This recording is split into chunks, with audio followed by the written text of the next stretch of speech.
Hey everybody, Old Buck Dave again, back at you with none other than Well, his good old buddy, old Buckdell. that would be Old Buck Dale. How do you like my shirt? I got our special, our memorabilia shirt here, our merch shirt.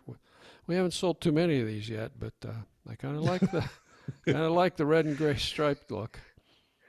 Hey, I was anxious to run into you over coffee. I had a mind full of interesting things on my mind. Of course, the podcast as That a always scares me, by the way. yeah, I know, but with the podcast ads as a vehicle where we can share these things, but you know, casting or no casting. I was going to track you down over coffee or somehow and just tell you all this Yeah, stuff that's in my head. I know I can count on that. So anyhow, All right, so so so I had some questions for you and all that stuff. So anyhow, any of your thoughts before I dump all this on you? Any thoughts? I really don't have much of a Ukraine update, unfortunately. You know, we all watch the news and see where that's going or not going. The only news is the immigration lawyer that our friends have gotten has thus far not been able to do anything. And that's really all I can say about that. Uh, So we wish everybody the best here. well, anytime, obviously, you run into that topic, let me know because I'm certainly concerned about that whole situation too. So, but I did have a reply to my question to you, which and you diligently searched for was remember we talked about there are a shortage of chips, computer chips. Right, yeah, okay. Your question was where is the chip manufacturing machinery made? Yeah, and Right? who are those guys? Who are those And guys? and wouldn't it be nice if they were all in America? Well, it turns out they're not. But this you did send me some links to a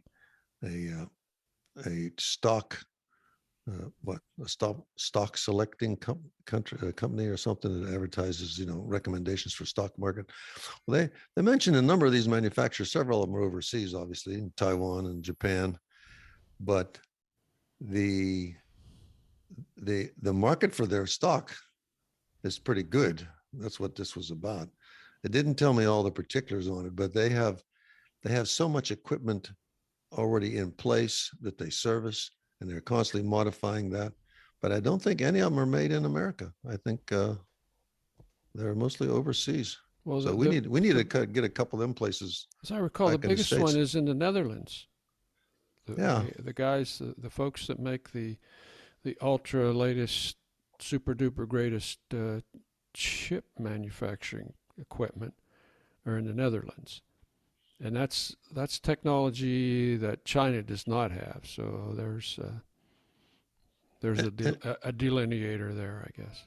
it even mentioned that the Taiwan was shipping chips to China, and it Mm-hmm. also mentioned that Japan, who manufactures the equipment to make them, was selling a lot of equipment to China and making China's buying a huge amounts of that stuff. So maybe our lawmakers ought to get on the stick and buy some of that for us. Yeah, What do you well, think? if we can get them away from voting on daylight savings time. Yeah, I mean, first things first. So there we go from Yeah, there. yeah. Hey, I had another question for you. And this troubled me the other day. I was thinking, is is mileage on a Tesla critical like it is on like a gasoline car? You know what I mean by that? Like if you're driving a car and you says, I've got one with 10,000 miles on it. Ooh, that seems like it's brand new. I have Mm-hmm. one with 100 or 200,000 miles on it. Ooh, that's pretty much gone. What's 200,000 miles to a Tesla? Oh, I don't know. I really don't know. I know that they have a good resale value. My son has one, and I think he was just he took it in for some routine service, and I think they offered to buy it back at what he what he paid for it. So I think it's 2 years old. Have you ever seen one? Have you ever seen one in a lot or Uh, uh, in a used? yeah, yeah.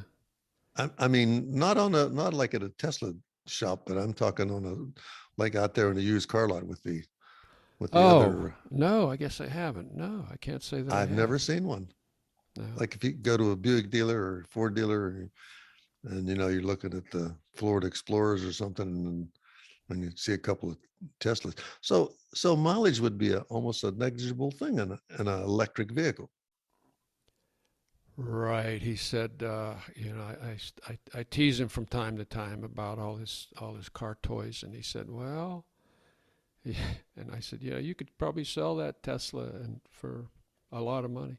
He said, well, when I charge it up, I get 350 miles for like $6.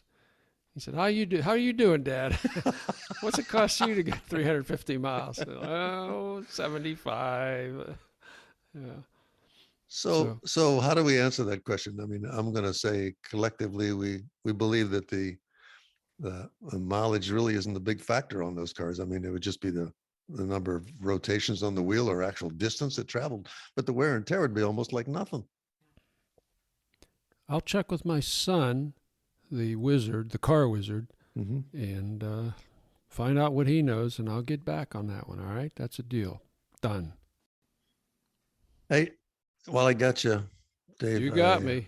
Yeah, while I have you, I am your undivided attention. Undivided attention here. As you know, I would say I'm an aficionado of ice cream. Uh,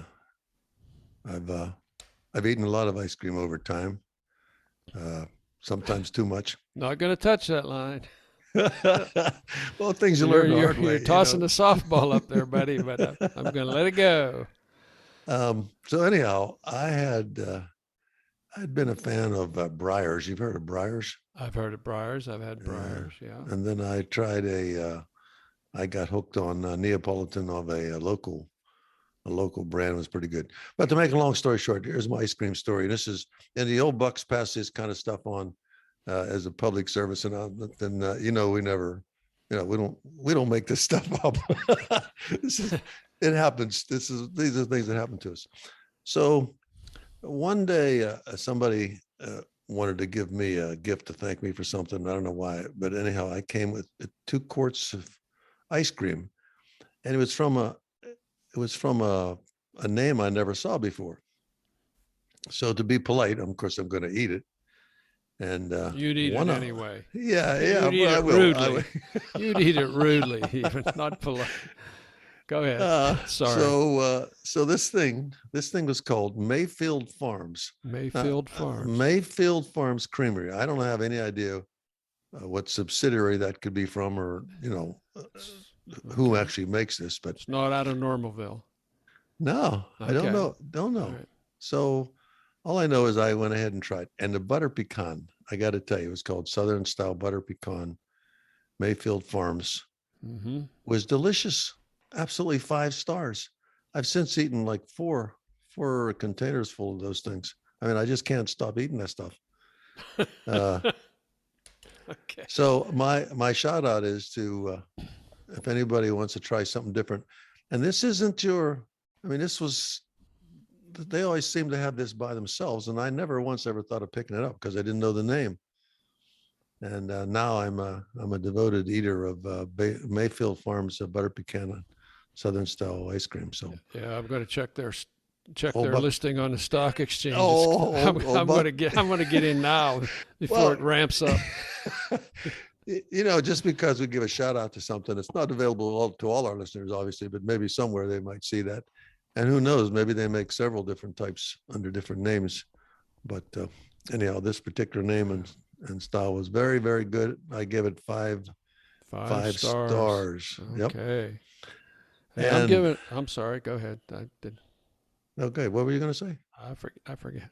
Well, I was going to say I had a 5-star lunch here. I had another tomato and mayonnaise sandwich with Duke's mayonnaise, which you've turned me on to. Yeah. Which brings me to another point. Oh, you have another food story. I have that I wanted to tell you. Oh, okay. As you know, I am a fan. Okay, go ahead. I am a fan of Duke's mayonnaise, and I often buy it in a squeeze bottle. You've seen they have the options. There are a little squeeze bottle, and there's a medium-sized container and a long. Anyhow, most of those mayonnaise manufacturers have a squeeze bottle. So the boy buys a squeeze bottle, and of course I use it liberally on a lot of stuff. Ice cream, put it on ice cream. No, it's No. my sandwiches mostly, and potato salad and all those things. So I basically use all of my Duke's mayonnaise, and we get no gratuities from Duke's for telling. No. I'm just telling you, No. So I use it all up. You used and it up. I'm- Don't well, come I'm- to my house. No, I'm but gonna hide this, mine. listen to this. This is the point of this. So I used it all up. I'm down to my last like spoonful of this stuff. I said, geez, I'm gonna have to get some mayonnaise. So I dispatched the missus to swing by and pick up some mayonnaise so that I have a liberal supply of it around. Mm-hmm. And I said, if I eat this mayonnaise from another jar, it's not going to be the same. Not the same. So I said, I wonder how I could get Brand X into the Duke's container. So you're playing a mind game with yourself here. Yeah, so I'm thinking that's about a this, sad thought. and I'm laughing to myself because I can't wait to tell you about this. See, I'm just thinking I got to next time I see you. So I'm thinking, how can I do this? So I come up thinking I can't spoon this stuff together. I can't, how am I going to get this mayonnaise in this other container? Because the neck's, a big jar of mayonnaise got a big neck, throat on it, and then the squeeze bottle is much smaller. So I'm thinking, and of course, I'm pretty clever at these kind of things. You are. I wonder, when you take the lid off of a mayonnaise jar, it's got that silver, protective coating? Something there. There's a silver Like the foil thing that you rip off. Yeah. Yeah. So I said, I wonder if I put a little hole in the middle of that protective coating. Mm-hmm. So I take my knife and I cut a little tiny hole in that. And then I put that hole, iron it up with the neck of the Duke's, and I squeeze the heck out of that Brand X jar of mayonnaise. Mm. And it works. It works. So I fills up my Duke container. So at least now when I have this mental picture that I'm using Duke's, although it's not quite the same, but in a pinch, sometimes I use what I can get a hold of. But I thought you'd find that interesting. It takes so little to make us happy at this stage of our lives. I amused myself so much. You probably I smiled the rest of the day. Yeah, that's great. I appreciate you so much that you put up with that. I mean, I amuse myself with these little things that I come up with, and I just can't wait to sit down and tell you about them. And you just smile. I just shake my head. You just indulge me. Anyhow, that's my story. That would be on Dell. That would be Dell. Yeah. Jeez. So that's my little solution. But I have one little rant. Can I throw a rant in? You're going to do it anyway. I'm going to do that. You're going to do it anyway. I won't let you get a word in edgewise until I get this all off my head. So occasionally too, I buy a pre-made sandwich at a local supermarket. Uh-huh. And these pre-made jobs just save you from waiting for their sub sandwiches or something like that. So rather than wait in line, I grab one of them, knowing full well I can't eat it as it is. Now, that wouldn't make sense, what? would it? Meaning you have to. There's just nothing on it. It's whatever. Oh, it's okay. They sometimes put 18 slices of turkey breast on a sandwich or something. They overdo the meat, and there's too much bread.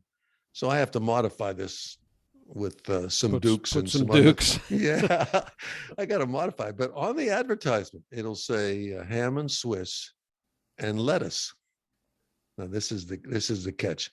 So you read the date and make sure it's been made in the last 24 hours, and then I'll bring it home and add something else to it, maybe some tomato or something else. But what got me the other day, the word lettuce appears in the advertising as it's on the sandwich. Mm-hmm. Now this lettuce isn't bigger than 2 inches square. It's lettuce. That's exactly right. On an 8-inch sandwich, it's 2 inches square. It's probably been there for 3 days or however long it's been on there, but it is nothing but a wilted piece of green. And so I always have to peel that off. And I'm thinking, why don't they just put that on the side or something? Because, putting that all together and leaving it sit for 24 hours, it doesn't do anything. But it does say lettuce. And I said, talk about deceiving advertising. You know what I think? Nobody cares. I think you need to think more about Dukes and less about lettuce or something. Come on, we gotta keep you in Smileview Oh, here. okay. All right. I say no All right, more. all I right. say no more. That's What are hard your to thoughts imagine. on any subject? Bring any. Hey, Hmm. you watched the Elite Eight, at least some of the games, I did. NCAA. The sad news: Yeah. Our UNC put boys. the hammer down on our Oh, geez. boys. Yeah, Did St. they ever? Peter's, a team everybody Yeah. was rooting for, but it wasn't to be. After they couldn't hit they couldn't hit anything from the outside. Everything they threw up bounced off the rim, and those guys were Yeah, they were just just overpowered, yeah. overpowered. But it was fun watching those guys and cheering for them. Yeah. So we're down to the Final Fours now. The women, we've got South Carolina versus Louisville and UConn Stanford. Hey, did you watch the UConn NC State game? The game that put the UConn won, double overtime. This was such a great game. You're We talking to watched women's basketball the now. women's. Yeah, we watched the last couple minutes, and then of course it was tied at the end of regulation, and then they went into double overtime. And this guard they have, Paige Buchers, scored 27 points. I think most of them were in the overtime. It's an unbelievable player. She, Well, they're kind of exciting. She's like the standout player for me for the NCAA this year. Well, they obviously play a different style, or somewhat different style, but Yeah. basically the talent is the dribbling and the shooting and stuff like that. It is what it is. Oh, man, It goes in the basket, so it's pretty burying exciting. foul shots and jumpers and oh my gosh, drives, unbelievable. It was a lot of fun to watch. So they're not playing the Final Four is playing when? I think the women's is Friday night. The two semifinals, and the men's Saturday night, and then I think it must be Sunday, Monday for the The finals. following week is the final.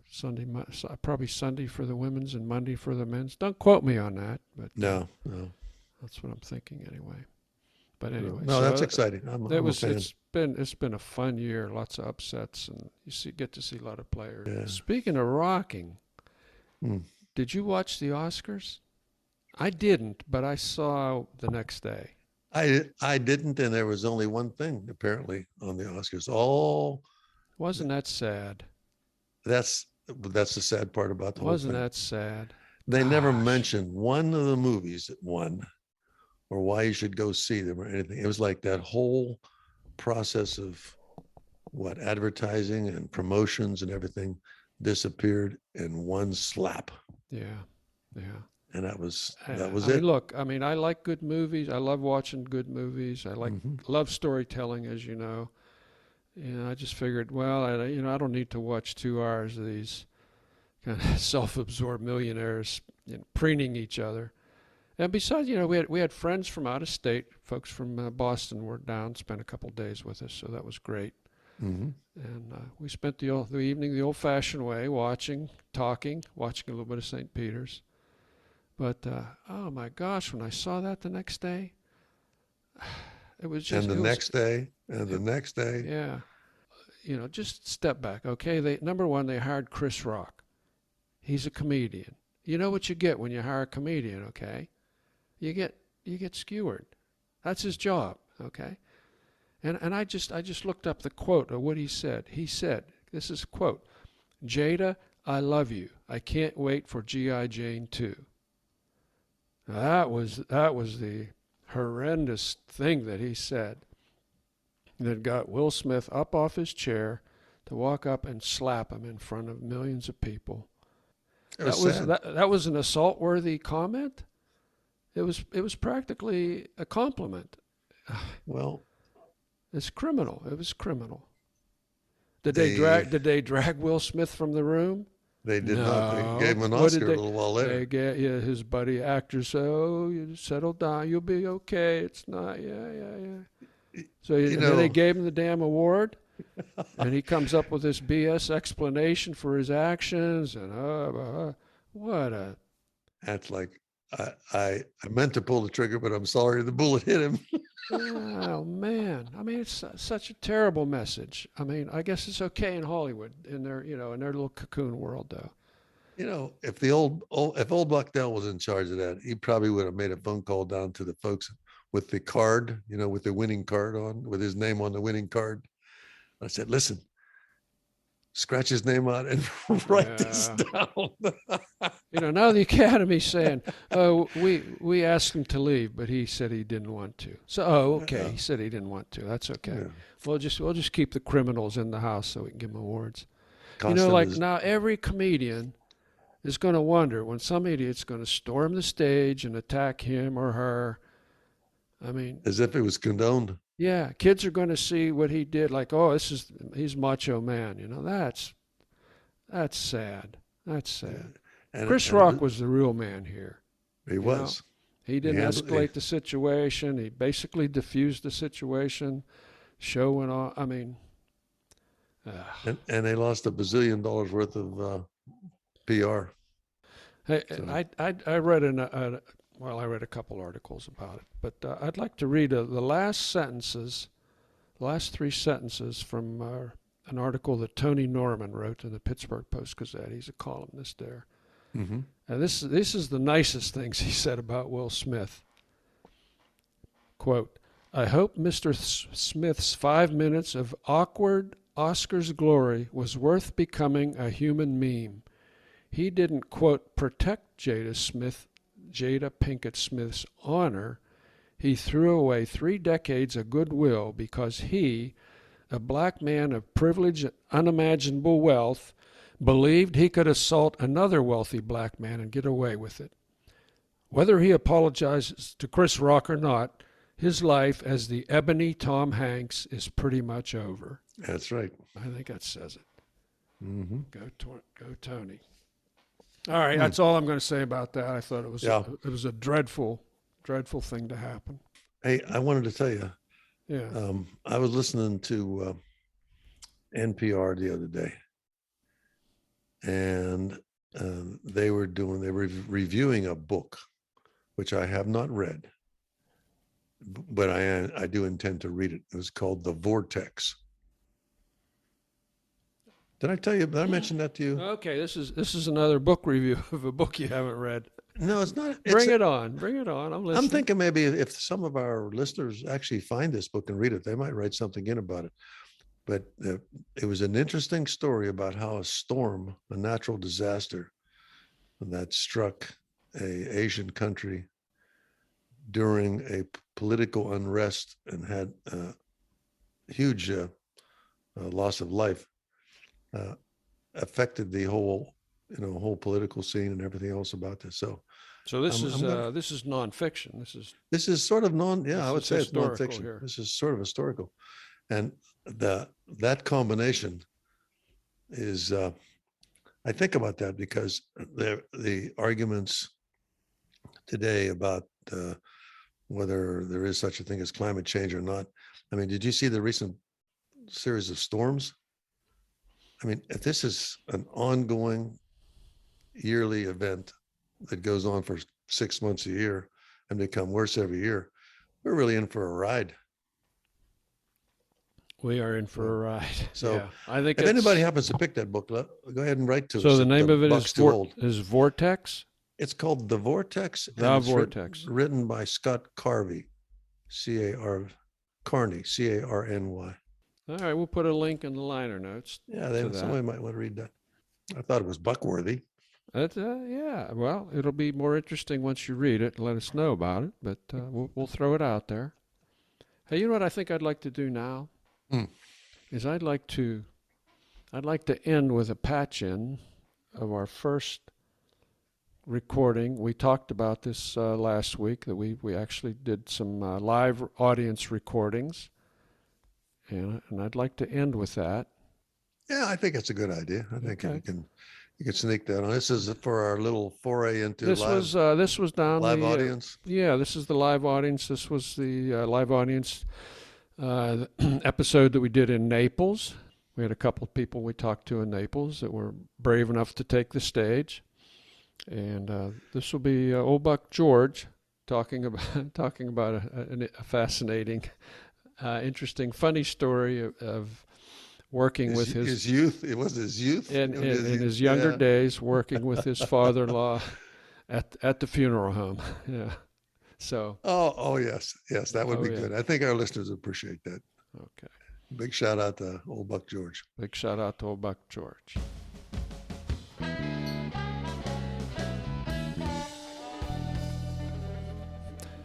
Hey everybody, it's old Buck Dave back again with none other than old Buck Dell. Here we are at the coffee shop. It's kind of a special coffee shop. Big coffee shop. Big coffee shop. Here we are. It's a special episode for us. It's our first recording in front of a live audience. Let's see if there's anybody live out there. Yeah. Okay. Yeah, you can hear them in the background. You hear them in the background. And the rain. It's raining too. So it's raining. We've organized a lot of stuff for today's episode. Yeah, just not very well. Bad weather and a great audience. Yeah. Yeah. Listen, and we're gonna talk to some of these folks. They've got some interesting stories to tell. The first story we'd like to, the first person we'd like to interview is old Buck George. Dale, you can bring old Buck George onto the stage here? I can, and I got to tell everybody that we go way back. We talk about friends, and George fits right into that character. He's a good old friend of ours, and he has some great stories to tell, and he offered to share one with us today. So I'm gonna hand the mic over to George and let him tell us a story about his adventures working with funeral home.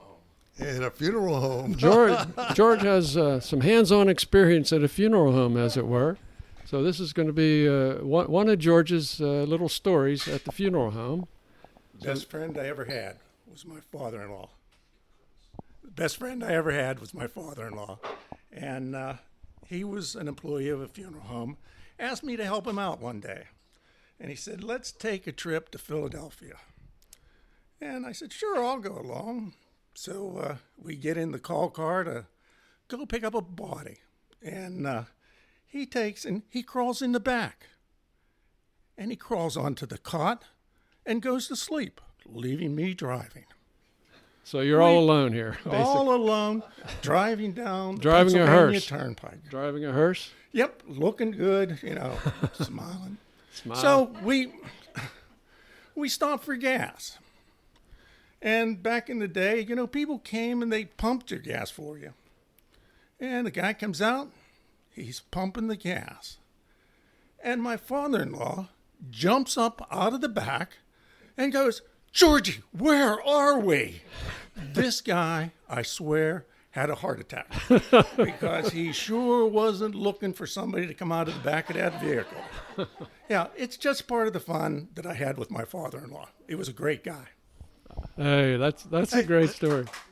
That's interesting because I also I knew George's father-in-law, and he was indeed a great guy. So this is you did this a couple times, didn't you, George? A number of times we were partners in the funeral business. Partners in the funeral business. So he's bringing back a lot of interesting, humorous memories. But I imagine the guy was really scared when they kicked the door open and said, "Where are we?" Yeah, it's not something you see every day coming out of the back of a hearse.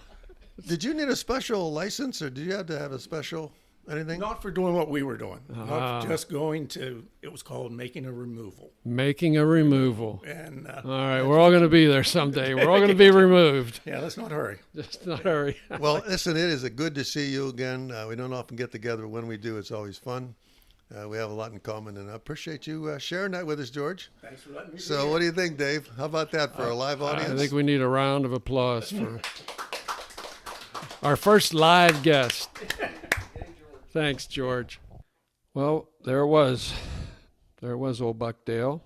That was our first presentation in front of a live audience. I kind of liked it. We're planning to do more of those. Thanks again to old Buck George.